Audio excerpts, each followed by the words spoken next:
FHA, VA, conventional, and USDA, those mortgages types can sound a little complex, but here's the truth. The right one depends on you and your circumstances.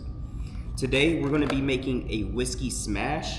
So I already have lemon ready to go. We'll put some in there. Then we're going to put a little bar syrup.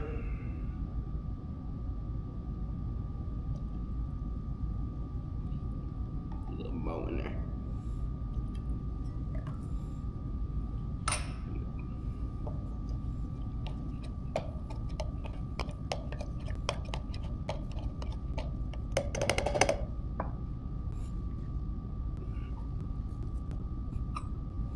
And today we're going to be using Travelers.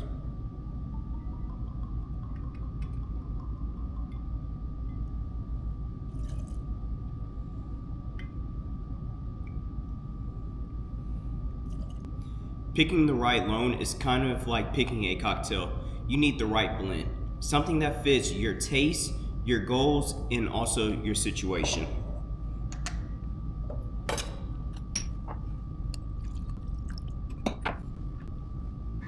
We're gonna garnish it.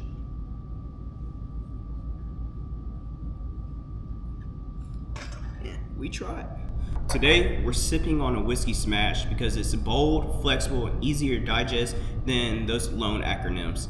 This is Keys and Cocktails, and we're breaking down the mortgage option without making it complicated. So, let's get started.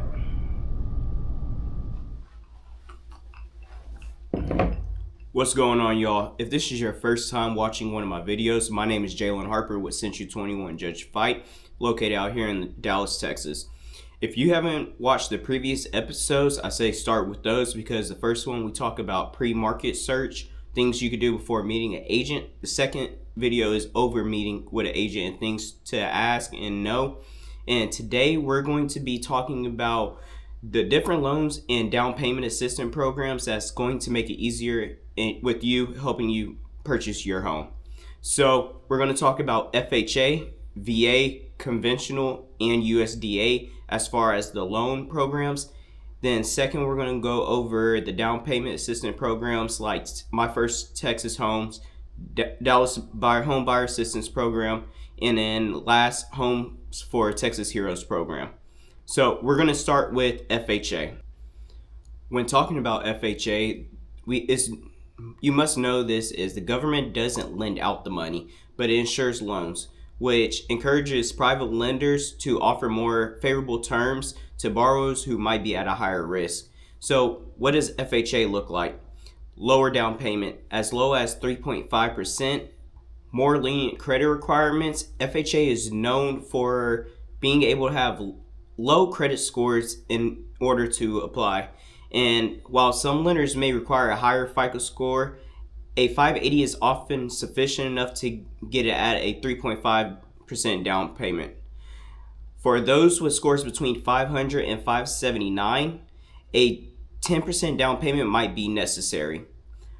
Third is going to be the mortgage insurance premiums. Borrowers are required to pay upfront costs and also annually of that MIP. Now, if you bought less than 10% of that down payment, then that MIP will last for the lifetime of that loan. If you bought at 10% or more, then it could vary, but sometimes it ends around 11 years. Fourth, we're going to go over stricter appraisal process. When buying with an FHA loan, you will get an FHA appraiser, and what their main job is to do is make sure the house is safe, secure, and soundproof. Safe, sound, and secure. Yes. And what does that look like? That means, say a home that you're looking at doesn't have proper AC units. What the appraiser will do is they will let that lender know and say, this house must have this. I mean, not the lender, but the seller know that they must have that AC working before closing. And what they're going to do is they're going to come back for that. So I've been in a process where my seller, AC didn't work, has stuff all in the backyard, and then, concrete. He had concrete floors. He didn't have time to put the wooden floors in. He had the planks, but didn't do it. Well, FHA appraiser came in and said, you must complete these tasks in order for us to sell. And what they're going to do is they're going to come back out there and appraise that property when everything is done. So when buying a home, there's pros and cons to it, which if I'm buying a home for the first time, that's going to be a pro. Fifth is going to be primary residence only. Now, these are for investors who think they could use FHA loans to buy investment properties. This is only for primary residence, and also you have to stay in that home for up to 5 years. Now, that probably has changed in the time. However, what I know is that you have to stay in that property for 5 years. So that's everything that entails with FHA. Excuse me. Disadvantages: mandatory MIP, potential for higher interest rates to compensate for the low down payments compared to conventional, stricter appraisal property standards, and then also you must stay in that home for at least 5 years if you're using the FHA.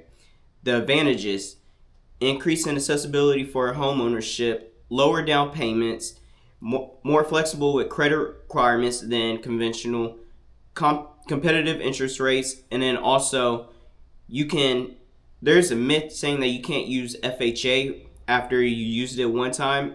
That's false. Once you finish paying out that loan of an FHA, you could then turn around and use FHA again on your second property. Because now now that you closed out that FHA loan, you could also use it again. So the myth of you can only use it one time, that's false. Next, we're going to talk about conventional. A conventional loan is a type of mortgage not insured or guaranteed by the federal government. Unlike FHA, VA, or USDA loans, conventional mortgages are originated and serviced by private lenders such as banks, credit unions, and also other financial institutions. So, how does conventional loans work? Eligibility. Conventional loans typically require a higher credit score, often at least 620, but aiming for 720 in order to secure better terms. Debt to income ratio under 45%. However, there's some lenders and it's up to them to get away with 50%. Down payment. Down payment is usually in the range between 3% and 20% of the home's purchase price. PMI is back. If the down payment is less than 20%, then borrowers are likely to get it just to protect the lender against default. Loan terms. Conventional loans offer flexible terms, including fixed rates and adjustable rate mortgages. Now, here are the benefits of conventional loan. Benefits of conventional loans includes lower costs, but with a higher down payment. If a borrower can afford a 20% or greater down payment, then they can avoid the PMI, which means lowering that cost.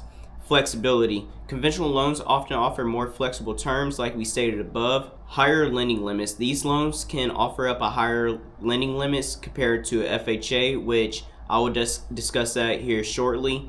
No upfront insurance premiums. Again, unlike FHA, which is required, with conventional, you could go without it being required. Fewer property restrictions. Again, it's not like FHA. You have more flexibility in buying a home that might be in a little bit distress. However, there are still requirements, but it's going to be less than FHA. Predictable payments. Fixed rate conventional mortgages offer stable and predictable monthly payments, and it's not fluctuating. Last, you can have multiple loans open up at one time by a minimum, but the next one has to be a minimum of a 10% down payment. Drawbacks of a conventional loans consist of stricter eligibility requirements, meaning a higher credit score and also a low debt to income ratio. PMI down payment if you bought less than 20% down, and higher interest rates, which, like I said, we know that. So what people don't realize is with the higher interest rates is different from an FHA loan. With higher interest rate, you're able to pay that home off faster than you would with an FHA at a 3.5%. So if a house is $300,000 for both parties, conventional and FHA, you will get done a lot faster with a conventional, which means it will give you more equity in your home long term and faster than the FHA and VA.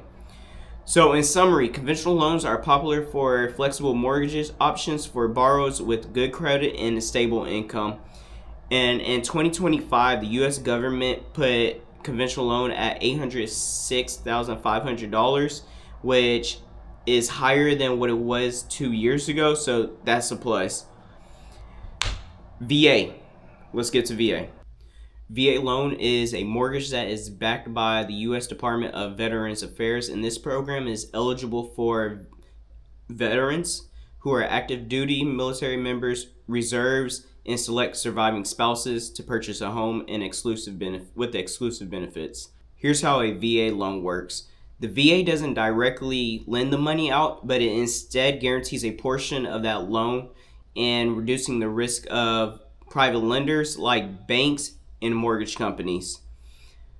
When dealing with a VA loan, you have to make sure that that lender is VA approved, because not every lender is, and they can't touch a VA unless they go through some course or whatever to get approved.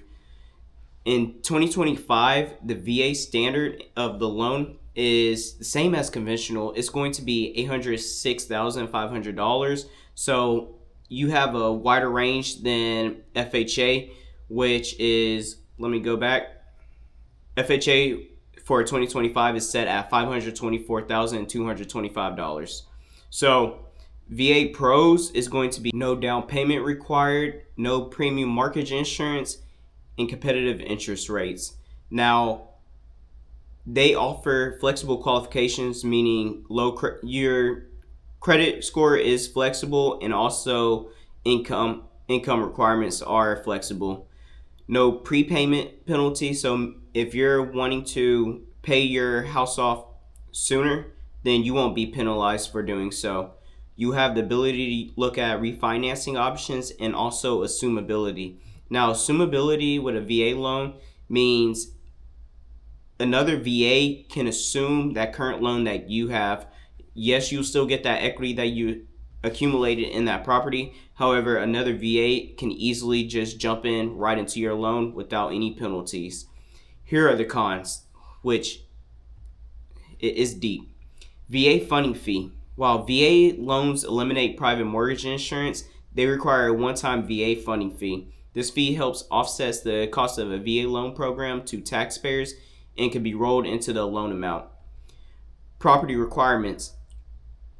VA is a little stricter than FHA property requirements by a little. Just so for instance, FHA, you don't have to have a termite inspection. However, with VA you do, and there's some whole bunch of things that goes into that.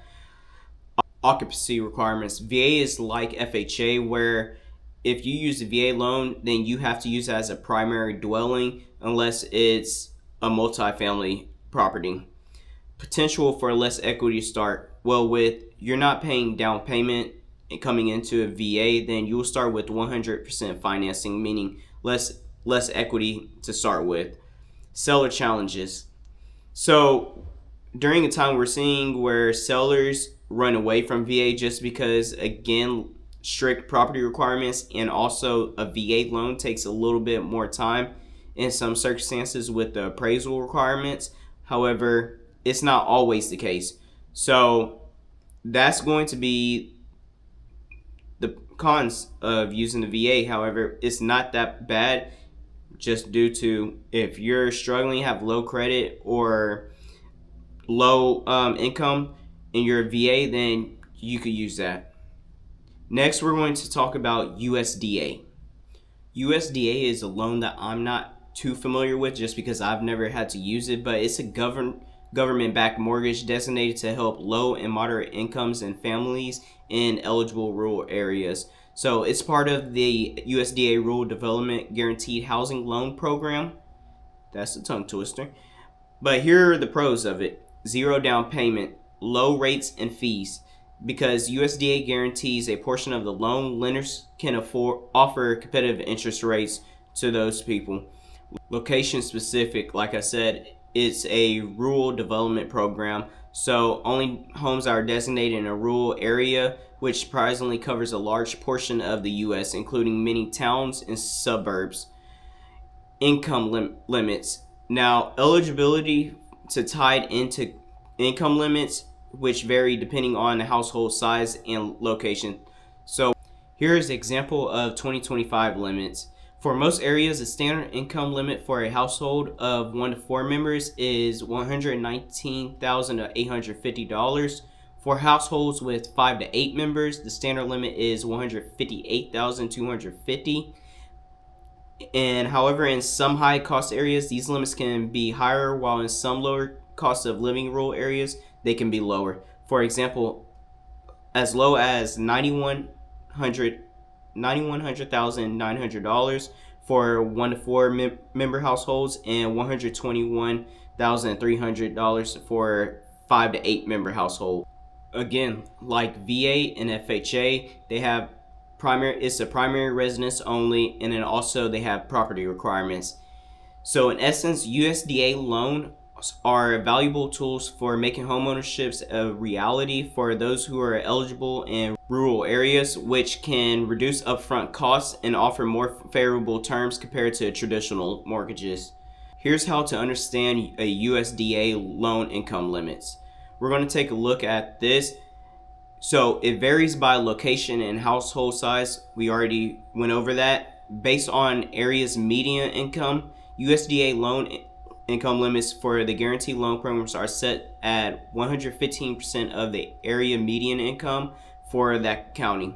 That means a household income cannot exceed 115% of the typical household income in that area. Calculating household income.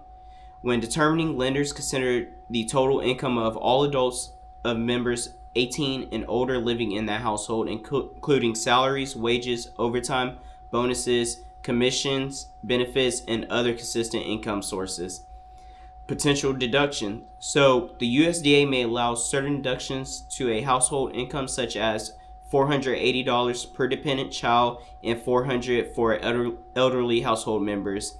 And in certain childcare and medical expenses, which could potentially bring a household within the eligibility limits, even if their gross income is slightly above the stated limit. While USDA guaranteed loans don't have set limits, USDA directly loans do come with regional restrictions. As such as March of 2025, these limits range from $419,300 in the standard cost areas to $970,800 in high cost regions. And now it's time to talk about the different down payment programs that are out there that can help you and assist you in buying your first home. And right now we're going to be mainly looking at Texas and Dallas, Texas, just because that's where we're located. So let's get started with My First Texas Homes. My First Texas Home is a powerful tool and program that is designed to help first-time home buyers and veterans get into a property a lot faster. So let's look at what it entails. This is a 30-year low-interest mortgage program that is backed by the Texas Department of Housing and Community Affairs. Now, if you're thinking this was just a loan, you're wrong. It also comes with the down payment and closing cost assistance up to 5% of your mortgage amount. That's money that could really help you in a situation where you don't have to have a big chunk of change for the upfront costs. Now, who qualifies? This program is for first-time home buyers, meaning you haven't owned a home in the last 3 years, or if you're a veteran. Now, if you haven't owned a home in the last 3 years, that's not really first-time home buyers. But okay, we're going to go past that little part. You'll need a minimum credit score of about 620, plan to live in the home as your primary residence, and also fall within a certain income and purchase limits based on your county. Here's how it works. The assistance comes as a second lien loan, but it's interest-free with no monthly payments. And even better, in some cases, it's forgivable after 3 years as long as you stay in that home. If you want to save a little more money, then you could look into pairing it with a mortgage credit certificate or an MCC. This gives you a tax credit worth up to $2,000 per year, I believe, just for paying your mortgage interest. And if you're a veteran, then you get it with no fee. So that's a good thing. When talking about the limits in lending, there are lending and income caps depending on where you live, but most counties in Texas fall within a sort of reasonable limit. For example, the loan amount go up to around $563,000 in some areas, and your lender can help you find the exact number in that location that you're wanting to stay. How to apply is different from other programs. You don't go directly to the website or through the state. You have to find a approved lender who participates in that program, which, just like my lender, Michelle Creech, she can help you with that. So if you're in Texas and you're looking at buying your first home, then this could be sort of a break for you, which offers low rates, down payment help, and also tax benefits. So if you want to look at more information on that, I say go to their website and also really reach out to a lender. Next, we're going to talk about the Dallas Homebuyer Assistance Program, which is DHAP. DHAP. DHAP is a city-backed initiative program that helps low to moderate income buyers buy a home within the city of Dallas. So let's look at who qualifies. DHAP supports households with the income or below 80% of the Dallas area median income for most household size. So that is roughly $650,700 for a single person, or the income of $93,850 for a 4-person household based on June 1st, 2024 reports. Applicants must be a U.S. citizen, permanent resident, or eligible immigrant with a Social Security and must qualify for a 30-year fixed mortgage through an approved lender. You will need to complete a HUD-approved homebuyer education course and make at least a $1,000 cash investment toward the purchase, with having 2 months of post-closing liquid reserves. Also, you will need to keep a total assets under $10,000, including the home. How much assistance can you get? In high opportunity areas of Dallas, DHAP offers up to $60,000 in interest-free deferred assistance. In other parts of the city, it capped at $50,000. So this aid is structured as a second lien forgivable loan. If you stay in the home during the affordability period, the loan is forgiven over time. Price limits in the property: you must purchase a home that costs no more than $342,000, whether it's existing or new construction. Also, the property also needs to appraise at or above the sale price.